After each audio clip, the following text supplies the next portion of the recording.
piernas, el alcance o la fuerza suficiente para poderse mantenerse, ¿no? Entonces empezamos a pensar, ¿no? De repente esto es una consecuencia de una mala alimentación de pequeño. Fue la respuesta que nos dieron muchos profesionales de la salud, muchos médicos, acupunturistas, doctores que se dedicaban a la homeopatía, etc. Y todos coincidían en algo, ¿no? Todos decían que esto es un problema, la enfermedad de tu padre ha sido un problema que se ha creado no por haber consumido algo que le hizo daño ayer o anteayer. No es un proceso infeccioso que demora unos 6, 7 días, de repente hasta en manifestarse, ¿no?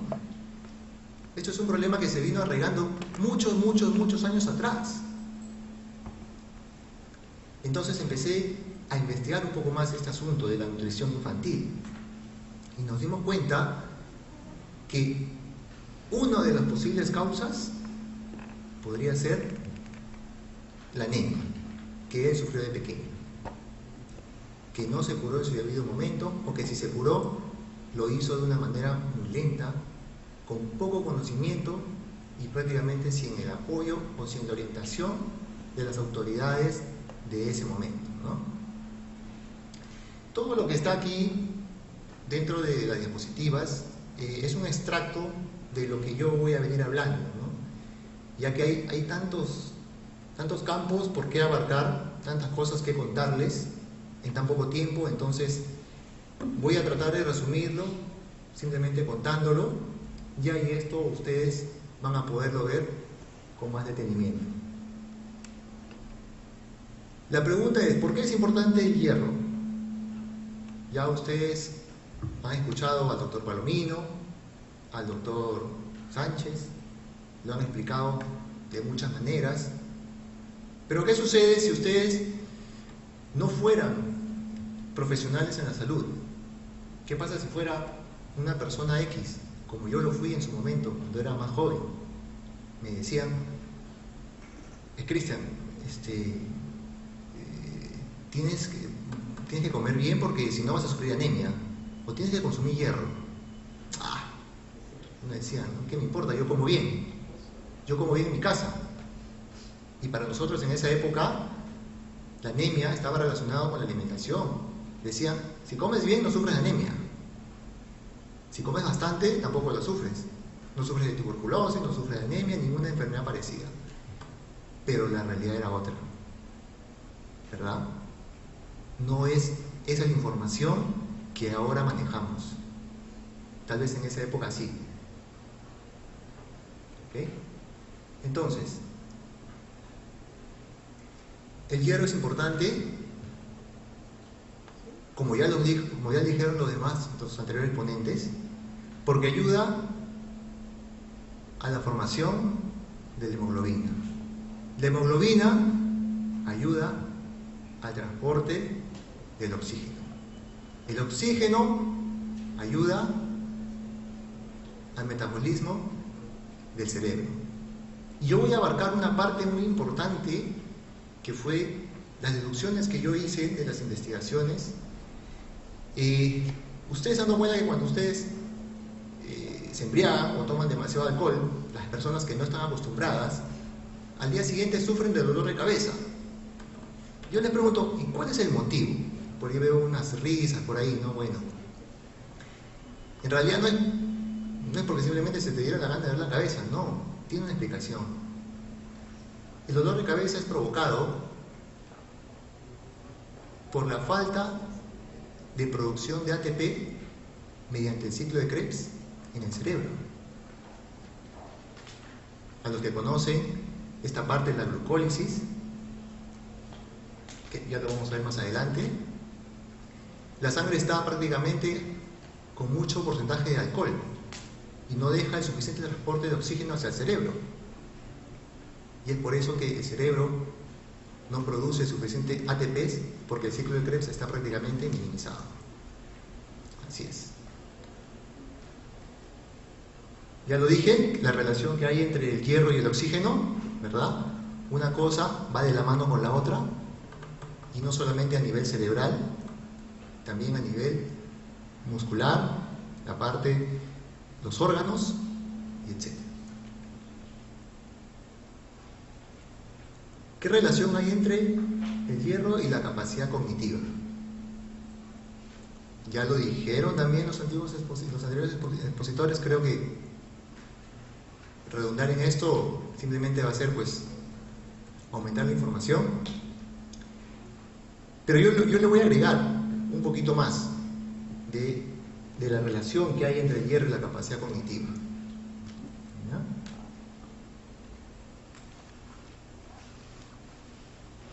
Ahí está. Como decía, si el aporte de oxígeno al cerebro no es el adecuado, por una baja concentración de hierro en la sangre, puede influir en las actividades cognitivas y el sistema nervioso central. Bueno, en realidad sí, ya tocarlo creo que está por demás. ¿Sí? La falta de hierro produce anemia, efectivamente. Produce fatiga, produce dificultad para desarrollar su trabajo. Y en niños menores, de 3 años, no es de 2 años, se producen alteraciones del sistema nervioso que se traducen en dificultades de aprendizaje durante la infancia. Lo más grave es que aunque el niño deje de estar anémico, estos retrasos no se recuperan, señores. Estos problemas de anemia que sufren los pequeños, lamentablemente, sufren una consecuencia a largo plazo. Si bien es cierto, recuperan su hemoglobina, pero ya hubo una degeneración. Esto es a nivel cerebral. Y voy a explicar por qué más adelante también. La mielina. ¿Saben ustedes qué es la mielina? La mielina, explicarlo de manera más simple, es como el lubricante de las neuronas. Es como cuando uno frota 2 fierros, si no tiene aceite, termina desgastándose. Si tuviese un aceite adecuado, esos fierros pueden friccionarse mucho tiempo sin desgastarse. Esa es la mielina. Obviamente, si existe buena cantidad de mielina entre neurona y neurona, la información cognitiva del niño será el óptimo, será el adecuado. ¿Y quién interviene en la formación de la mielina? El hierro. Ahí tienen un fundamento. El hierro es uno de los elementos que ayuda a producir mielina en el cerebro. Díganme ustedes, ¿las neuronas se regeneran? Por ahí me dicen no. ¿Sí? Hasta donde yo sé, señores, las neuronas no se regeneran. Las neuronas, tenemos cientos de millones de neuronas en el cerebro que crean una red sináptica para poder transportar información a través del sistema nervioso central. Estas neuronas, señores, viven hasta los 30 años del ser humano. Están ahí. Pueden. Pero a partir de ahí, las neuronas empiezan a morir. Y se empiezan a degenerar. Si uno tiene las condiciones adecuadas para que estas neuronas se degeneren más rápidamente, es lo que los doctores preguntan, cuestionan y dicen: ¿será esto una de las consecuencias de los problemas cerebrales? Tanto como el Alzheimer, tanto como la enfermedad de Huntington y como la enfermedad del mismo Parkinson. Entonces, yo he enfocado este tipo de cosas desde mi punto de vista, desde el punto de vista que a mí me interesó, y todo esto obviamente tiene al final una explicación que tiene que ver mucho con el tema de hoy. Es el por qué para mí fue bastante importante todo esto, por qué me interesé mucho en este tema. Entonces, creo, yo también puedo darme de repente el gusto de generar una hipótesis y decir que posiblemente la falta de hierro en un pequeño, inclusive inclusive hasta un adolescente, puede desencadenar algún problema cerebral muchos años después. Y muy probable yo sea uno de ellos, porque yo he estado muchos años de mi vida, más o menos 29, 30 años, viviendo al costado de una empresa que se dedicaba a la reparación de estos camiones. Y todos los días respirábamos ese humo, sentíamos el humo de los camiones. Y para nosotros era fastidioso, para nosotros era incómodo, tanto por el ruido, en fin. Entonces yo también puedo estar predispuesto a sufrir esa enfermedad, de repente de la que sufrió mi padre, ¿no?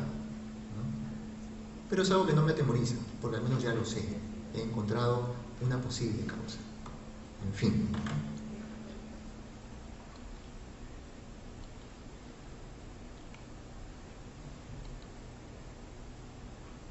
Bueno, como decía en esta primera estrofa, que el hierro, pues obviamente, la falta de hierro, la deficiencia de hierro está provocando un bajo rendimiento cognitivo en los niños en la edad escolar.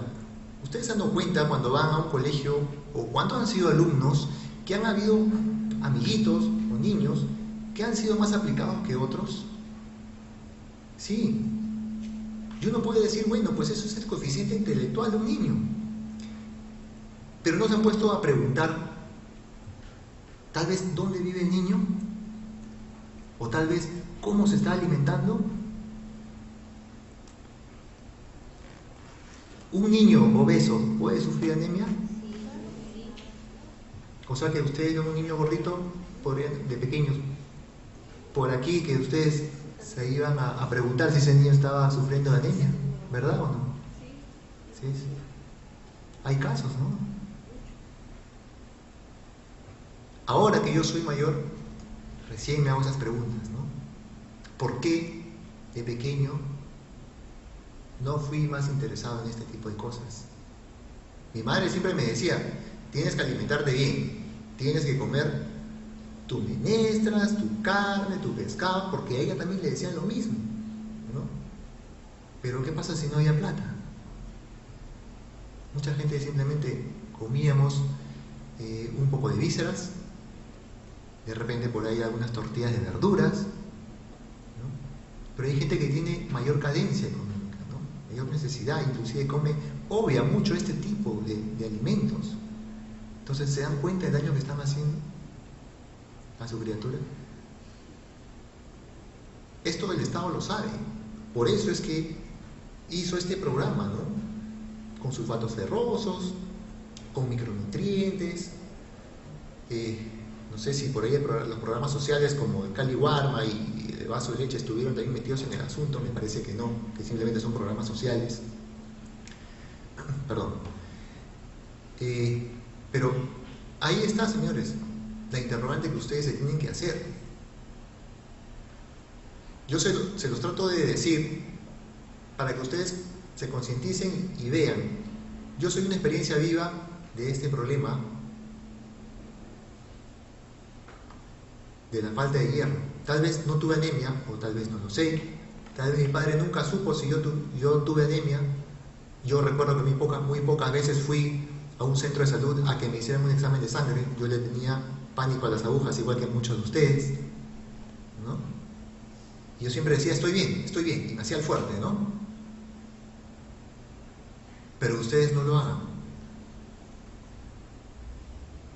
porque ya ven las consecuencias que puede traer. Ya los han dicho del cansancio.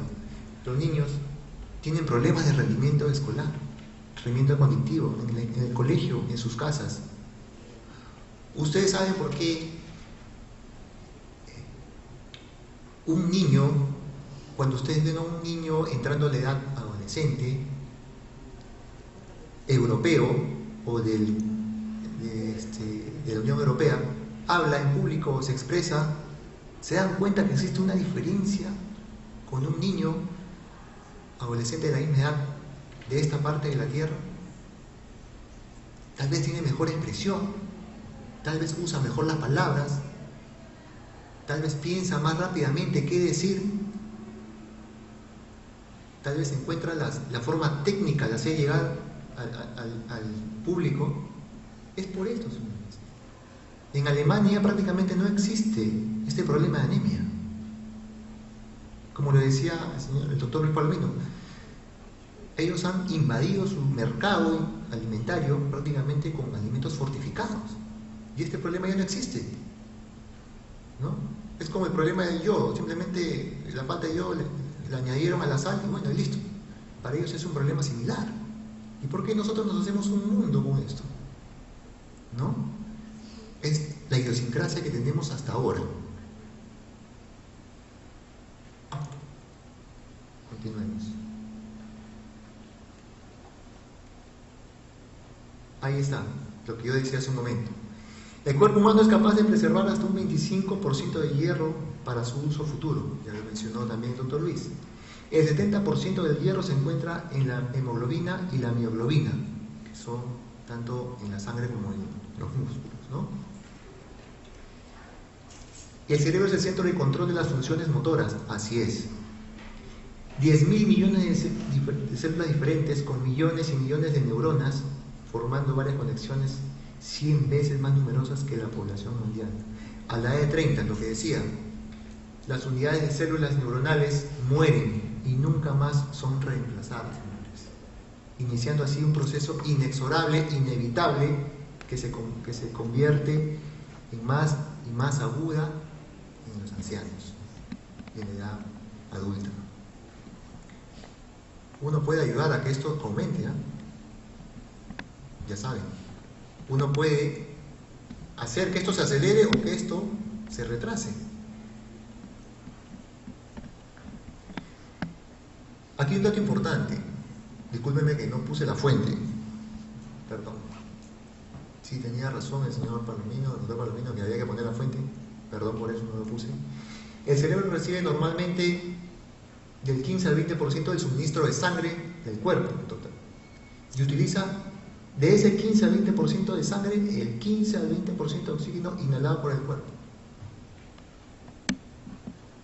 Y el cerebro debe utilizar este oxígeno junto con la glucosa para producir y utilizar de un 15 al 20% de energía total convertido en ATP, porque ATP, ¿no?, es la molécula que usa el cerebro como parte de la combustión de la glucosa.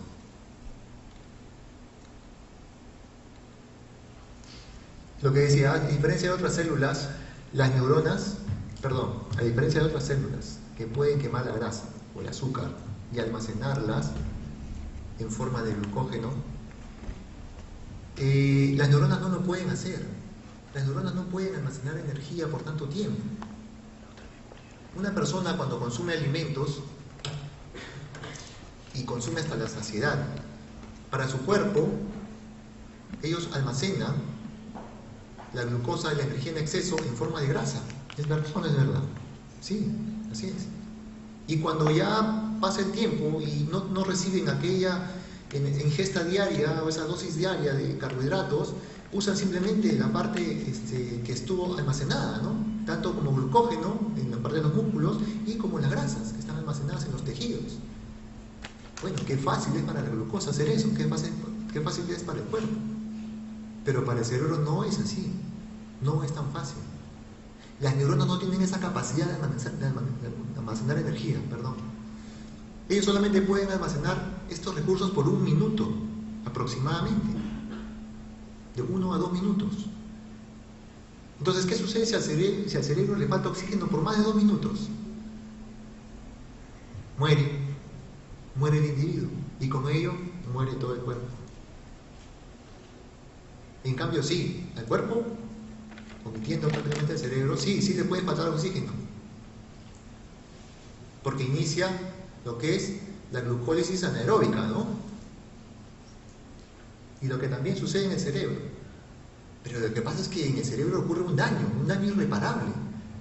No puedes hacer que tu cerebro trabaje sin oxígeno. Efectivamente va a ocurrir el ciclo de la glucólisis, pero no la glucólisis aeróbica, va a ocurrir la glucosis anaeróbica. Y ustedes saben, señores, que por la glucólisis aeróbica se producen 32 ATPs, aproximadamente, en el mejor de los casos, ¿no? Y sin embargo, en condiciones anaeróbicas también va a ocurrir la glucólisis, pero solamente se van a producir 2 ATPs. Y eso lo vamos a explicar un poquito más adelante de manera resumida. Entonces, 2 ATPs más desechos tóxicos como el ácido láctico, que prácticamente no ayudan mucho al metabolismo del cerebro, a que trabaje adecuadamente. Entonces, se dan cuenta que existe un fundamento científico de las alteraciones que ocurren en el cerebro, ¿no? Ojo, señores, estos problemas de los que yo hablo son problemas que quedan arraigados, son problemas que quedan almacenados. No es como una herida, que a pesar de que es una herida siempre quedan cicatrices. En el cerebro es más delicado, ¿no? ¿Sí?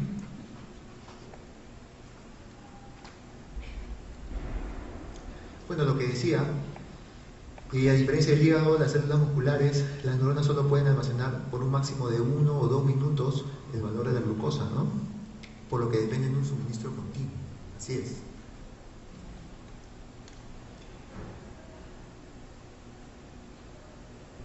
Lo que tratamos de decir aquí es que las neuronas, lo que decíamos, las neuronas son un elemento insustituible, ¿no? Y si nosotros hacemos que estas células no trabajen adecuadamente, traemos simplemente abajo todo el esfuerzo que no solamente nosotros hayamos hecho, sino nuestros padres, nuestros hermanos mayores, ¿no? Podemos alimentarnos bien durante los 3 primeros años de vida, considerando, bueno, este tema del hierro. Pero ¿qué pasa a partir de los 4 años? ¿Se deja ya este programa de fortificación? ¿O se continúa o se mejora? ¿Qué harían ustedes? Si acá decimos de que las neuronas no se reproducen, pero se van creando hasta los 2 o 3 años de edad, ¿no? Hasta ahí sí, se reproducen, se crean, se generan, ¿no? Bueno, aquí traté, bueno, como decía, soy un poco malo para crear este tipo de cuadros, pero aquí traté de resumir el ciclo de la glucosa, que es largo, y bueno, no quería entrar mucho en detalle. El oxígeno más la glucosa, ¿no? Aquí está. Se crea en el citoplasma. Todos sabemos, en el citoplasma es la parte gelatinosa que está entre el núcleo y la pared celular, ¿no? Ahí se crean 2 ATPs y se quedan guardaditos, ¿no? Luego, de esta combustión de la glucosa con el oxígeno se genera ácido pirúvico. El ácido pirúvico, a su vez, crea la acetilcoenzima A, y esta acetilcoenzima A es la que entra a la mitocondria. ¿Qué es la mitocondria, señores? La mitocondria es como que la central eléctrica de la célula, ¿no? Es donde se produce estas descargas eléctricas que hacen mover a este elemento vivo, ¿no? Que es la célula. Entonces, en el ciclo de Krebs ya se van creando los ATPs. Perdón, me olvidaba del NADH. Uno de los elementos, productos también de la combustión, tanto como el ácido pirúvico y los ATPs, también es el NAD. El NAD nuevamente también entra al ciclo de Krebs, y también cada molécula de NAD crea 3 ATPs. Y ahí tiene 6 ATPs. Y luego, como entró el ácido pirúvico y la acetilcoenzima A, entró a la mitocondria y generó mayores descargas eléctricas, con el hierro que estaba rondando por ahí, ¿no? Hubo una interacción, tanto en el ciclo de Krebs, la glucólisis aeróbica, y formaron más ATPs. No se puede saber a ciencia cierta la cantidad de ATPs, porque en buenas condiciones se generan hasta 32, bueno, en óptimas condiciones, ¿no? Todo esto ocurre, señores, mientras hay oxígeno y azúcar en el cerebro. Pero ¿qué pasa cuando esto falta? ¿Y esto falta por qué? Porque atrás de ello hubo una deficiencia de hierro. Y atrás de la deficiencia de hierro hubo una mala alimentación. Entonces se dan cuenta todo lo que desencadena esta falta de hierro en la sangre, y solamente hablo a nivel celular. Y aquí lo que decía, ¿no? En la glucólisis anaeróbica, prácticamente en lugar de producir el combustible del ciclo de Krebs, el ácido pirúvico, la glucólisis anaeróbica produce un desecho algo tóxico, que es el ácido láctico, que eso prácticamente es malo para el organismo, ¿no? En consecuencia, la glucólisis anaeróbica produce un total de solo 2 moléculas de ATP por cada molécula de glucosa quemada. ¿Ya? Bueno, ya expliqué los motivos de la bioquímica del hierro, más allá de lo que era el hierro EM y el hierro no EM, y del metabolismo en sí, sino estoy hablando del por qué es importante, ¿no? Obviamente ayuda a la limpieza y mantenimiento celular, ayuda a mejorar las funciones eléctricas dentro del cerebro y ayuda a mejorar los neurotransmisores, que están basadas prácticamente en estructuras hechas por neuronas, embadurnadas y ayudadas por la mielina, que también es ayudado a crear por el hierro. ¿Sí? Bueno, hasta ahí quise yo tocar un poco el tema de la importancia del hierro, porque si bien es cierto nuestro tema es otro, pero no quería yo omitir este tema. Quería agregar algo más. ¿Por qué seguí interesándome en este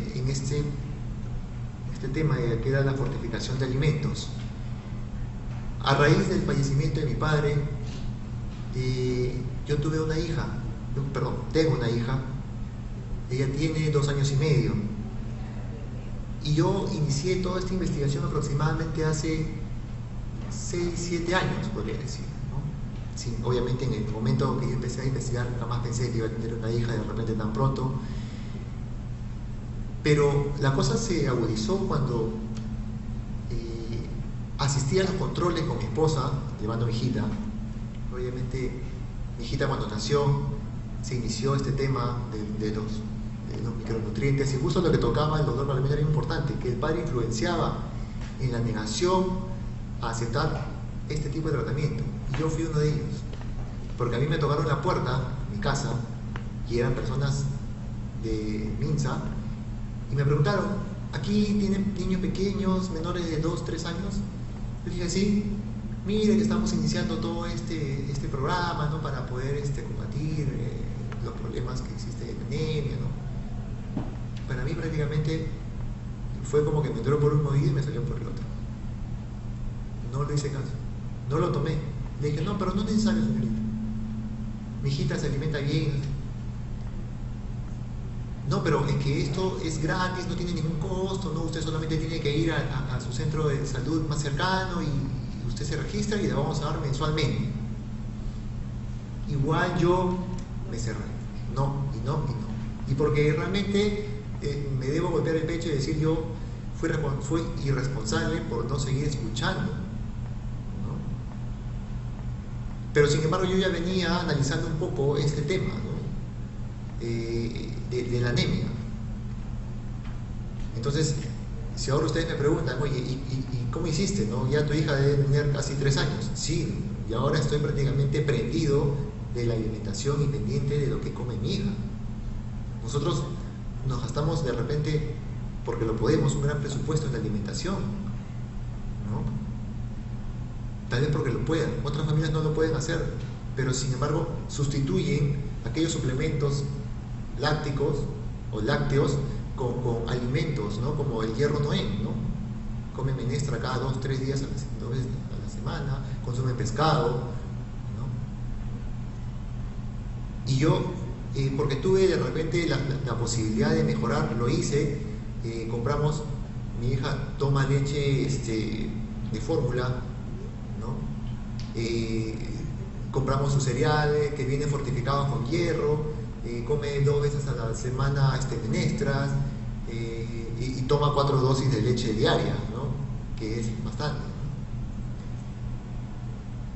¿Cuál fue el resultado de todo eso, de toda mi investigación, ¿no? Cuando fuimos ahora, hace poco, al doctor, nuestra hija está por encima de la curva de crecimiento, ¿no? Que siempre existe un cuaderno, una cartilla de control de los pequeños, ¿no?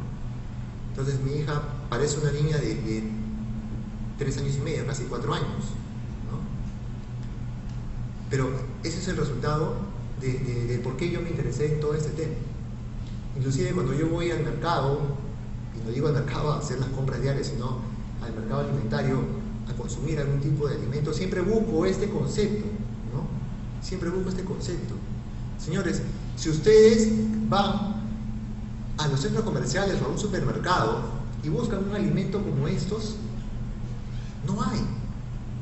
O si hay muy pocos. Ya lo dijo el doctor Palomino, había unos chocolates, ¿no? Pero ¿usted sabe dónde venden esos chocolates? Los venden en las farmacias. Sí. ¿O me equivoco? Sí. Sí. Por picado. ¿Verdad? Sí. ¿Por qué no lo venden en una bodega, en una tienda, en un kiosco? Por supuesto. Tal vez en Metro, en WOM, como dice usted, por el costo, ¿no? Yo le voy a contar mi experiencia que tuve con el doctor Palomino. Justamente tocó el tema sobre la fortificación con la hemoglobina atomizada. Antes de eso nosotros hicimos varios estudios, varios trabajos de investigación, y entre ellos la forma de obtener, ¿no?, la hemoglobina en polvo. Y comenzamos con el método tradicional, que era el secado, ¿no? Nos pusimos, adquirimos un lote grande de sangre de vacuno, lo pesamos, lo pusimos a secar, ¿no? Obviamente no podemos pasar de cierta temperatura porque prácticamente las proteínas se degeneran, ¿no? Tenemos que mantener una temperatura constante. Y yo me gasté 22 horas secándolo, aproximadamente a 95 grados. 92 grados secándole, un horno de secador, ¿no? No podía llegar al punto máximo de 100 porque pasaba un problema de degeneración, ya que iba a estar bastante expuesto mucho tiempo la proteína y sufría una degeneración. Pero ¿qué pasó en ese transcurso que yo realicé ese secado, ¿no? Obviamente hacía los muestreos correspondientes cada hora, ¿no? Y notaba que la parte superficial de la sangre, porque los pusimos en bandejas adaptadas para tal fin, con un espesor aproximadamente de 1 centímetro, y eran muchas bandejas, para que tuviese la mayor parte de superficie en contacto con el calor. Pero nos dimos cuenta que la parte de encima se empezaba a generar lo que el doctor Palomino llamó la fibrina. Bueno, seguimos, porque en la parte de abajo la fibrina es una fibra, y como fibra tiene la textura plástica, como la fibra de carbono, ¿verdad?, como la fibra muscular, tiene esa textura. Y mientras más tiempo pasa, más fibrina se forma y más fibrina se forma. Entonces, ¿qué pasó luego de 22 horas? Perfecto, todo seco. Bueno, lo pasamos por una moledora especial. Y yo le puedo decir que por más que lo pasamos por la moledora más fina que tuvimos, lo tamizamos con películas, con orificios micrométricos, obtuvimos realmente un polvo muy volátil, ¿no? Muy fácil de disiparse, ¿no? Pero lo obtuvimos. Mi rendimiento fue prácticamente el 10% de todo eso, de todo el hemoglobina bovina que pude obtener. Hasta ahí todo bien. Bueno, obtuve efectivamente la harina de sangre, ¿no? Vamos nuevamente a la prueba. Lo mezclamos con los productos que queríamos hacer, ¿no? Hicimos una gran variedad de productos, pero siempre tenía al final ese sabor, ese olor hasta cierto punto desagradable, ¿no? Como sangre quemada, pues, ¿no? Tenía esa sensación en un análisis sensorial que hicimos con un staff de 25 personas, de las 25 personas, 22 percibieron esa sensación a tierra, a arena, ¿no? ¿Y qué hicimos? Llevamos esa pequeña muestra a un laboratorio de un amigo mío para poderlas ver a nivel molecular, a nivel de partículas, perdón, con microscopios. Y nos dimos cuenta que habían cristales, ¿no? Que habían cristales que se habían creado por la misma fibrina. Y ¿qué sucedía? La explicación fue la siguiente, que cuando uno pasaba por la moledora, la fibrina tenía la composición de estirarse. Era como que tú estirabas un globo, ¿no? Y pasaba por la moledora, y una vez que salía de la moledora, nuevamente se recogía. Entonces, llegamos a la conclusión de que por más y más y más veces que lo pasáramos por el molino, siempre íbamos a encontrar la fibrina. Y peor aún, por más veces que la tamicemos, ¿no? La fibrina no iba a desaparecer. Bueno, echados al abandono, ¿no? Dijimos, bueno, evidentemente esta prueba no sirve, ¿no? Este trabajo de investigación es poco rentable, demanda demasiado tiempo y no encontramos el producto que necesitamos, ¿no? Entonces hicimos el trabajo, la segunda fase, que fue, mi idea fue hacerlo por liofilización. ¿Ustedes saben qué es la liofilización? La liofilización es someter al producto a una despresurización. Ustedes saben que el agua aquí a nivel sobre el mar, el agua hierve o se evapora a 100 grados centígrados, ¿verdad? Pero ¿qué sucede en la sierra a 4.500 metros de altura? El agua hierve a menos grados, ¿verdad? Hierve a 75, 80 grados, ¿verdad? Pero ¿qué pasa si le quitamos pero ¿qué sucede a 4.500 metros? Hay menos presión atmosférica, ¿verdad? Porque hay menos aire que presión en el producto.